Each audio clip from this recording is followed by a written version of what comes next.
हरे कृष्णा। आज मैं एक कन्फ्यूजन दूर करता हूं बच्चों की, वो भी गवर्नमेंट की ऑफिशियल वेबसाइट से कन्फ्यूजन दूर करूंगा कि डुलिंगो पर वीज़ा आएंगे कि नहीं आएंगे।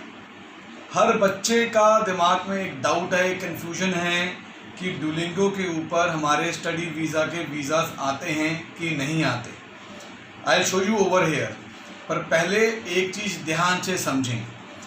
हम जानते हैं कि हम लोग आइल्स पढ़ते हैं और आइल्स के ऊपर हमारे वीज़ास आते हैं। आइल्स में अगर 6 बैंड एंड ईच है तो स्टूडेंट एसडीएस कैटेगरी का होता है। अगर 6 बैंड एंड ईच नहीं है तो वो नॉन एसडीएस कैटेगरी का होता है। ध्यान रखना, SDS and non SDS. PTE, हर बच्चा पीटीई की भी तैयारी करता है जिसको कनाडा जाना है, तो पीटीई के भी वीज़ास आते हैं। हम सब जानते हैं, हमारे पिछले 2 साल से हर इनटेक में पीटीई के ऊपर वीज़ास आ रहे हैं। थर्ड है आपका डुलिंगो, जिस पर कन्फ्यूजन है। तो आज मैं आपको गवर्नमेंट की वेबसाइट पर आइल्स का, पीटीई का और डुलिंगो का स्टेटस दिखाता हूं और समझाता हूं। ये देखें वेबसाइट, अगर ध्यान से यहाँ पर, ये गवर्नमेंट की वेबसाइट है cic.gc.ca। This is government website. इसके इंग्लिश वाले वर्जन में चलते हैं हम लोग। This is the government website. यहाँ पर लिखा हुआ है सर्च IRCC। अब मैं यहाँ पर डालता हूँ IELTS। हम सब जानते हैं कि आइल्स पर वीज़ास आते हैं। आइल्स पे डाला हम लोगों ने। इसको मैं थोड़ा और स्पेसिफिक कर देता हूँ, आइल्स स्टूडेंट। पहला सर्च आ रहा है हमारा अप्रैल 28, 2020 का आ रहा है। SDS student direct stream who can apply. IELTS में कहीं पर भी नॉन एसडीएस कैटेगरी के बारे में कहीं मेंशन नहीं है। आइल्स का सिर्फ एसडीएस कैटेगरी के बारे में मेंशन है। उसका मतलब 6 बैंड एंड ईच हैं तो आप आइल्स एसडीएस कैटेगरी में हैं।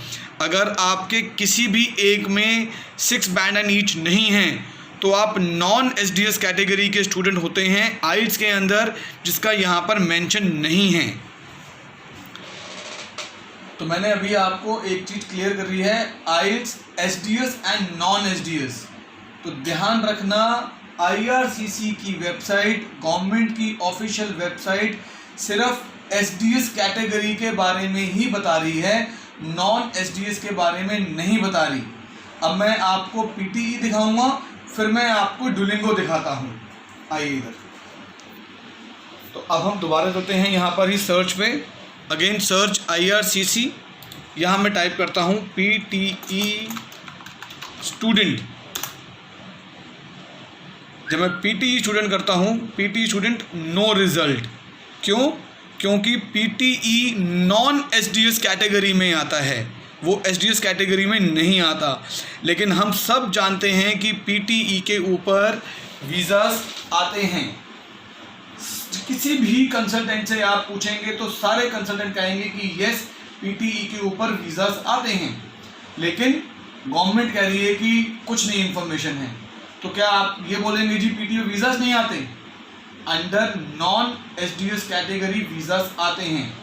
अभी दिखाया आइल्स एसडीएस कैटेगरी के बारे में है, नॉन एसडीएस के बारे में नहीं है। पीटी एसडीएस है ही नहीं, सिर्फ नॉन एसडीएस है, इसलिए उसके बारे में कोई इंफॉर्मेशन नहीं है। Third, Duolingo. Duolingo student, Duolingo student no result. आप फिर समझें, डुलिंगो भी नॉन एसडीएस कैटेगरी है, इसलिए उसका भी बारे में कोई इंफॉर्मेशन नहीं है। तो जो भी स्टूडेंट नॉन एसडीएस कैटेगरी के होते हैं उनकी IRCC पे कोई इंफॉर्मेशन नहीं है, सिर्फ एसडीएस की ही इंफॉर्मेशन है। अब इससे ज़्यादा इंपॉर्टेंट चीज़ बताता हूँ मैं आपको। आप में से जो स्टूडेंट अपना स्टूडेंट वीज़ा जिस कंसल्टेंट से करवा रहे हैं जो आपका कंसल्टेंट आपको एडवाइस करे आप वही करें।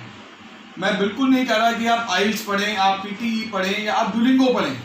आपका कंसल्टेंट आपको जो एडवाइस करे आपको वो पढ़ना चाहिए, क्योंकि उसी ने आपकी फाइल को प्रोसेस करना है। आप 10 जगह से नॉलेज लेते हैं और अपने आप को कंफ्यूज करते हैं। तो जिस कंसल्टेंट पे आपने ट्रस्ट करा हुआ है, अगर वो एक जेन्युइन कंसल्टेंट है, उसकी एक क्रेडिबिलिटी है, उसके डायरेक्ट रिलेशनशिप है यूनिवर्सिटीज़ के साथ, तो वो कंसल्टेंट जो एडवाइस करे वो करना चाहिए।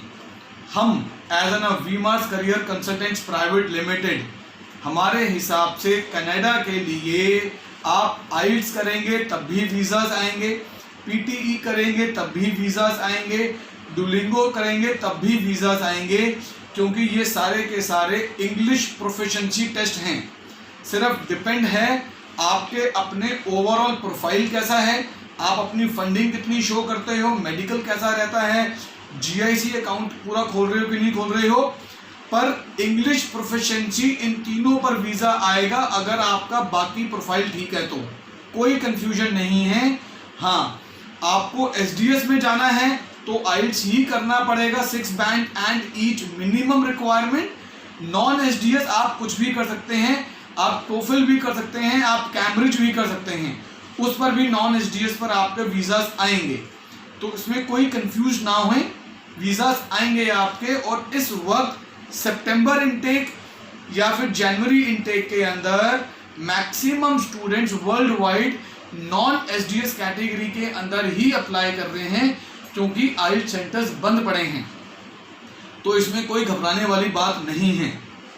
हमारी कंपनी स्टूडेंट वीज़ाज के लिए A to Z प्रोसेस करती है।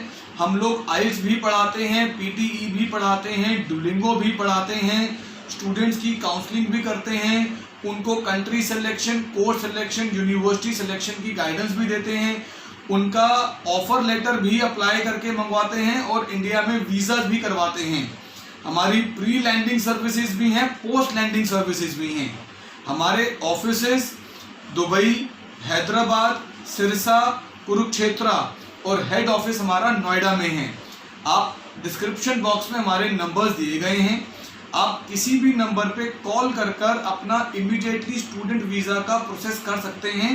हम लोग ऑलमोस्ट 30 कंट्रीज़ के लिए काम करते हैं और 700 के आसपास कॉलेजेस एंड यूनिवर्सिटीज़ के साथ हमारे डायरेक्ट टाई-अप्स हैं। तो आप कभी भी हमसे टाई-अप करें और अपना प्रोसेस शुरू कराएं। मैं अमन Shukla, I am the CEO of the company. Thank you so much. Hare Krishna.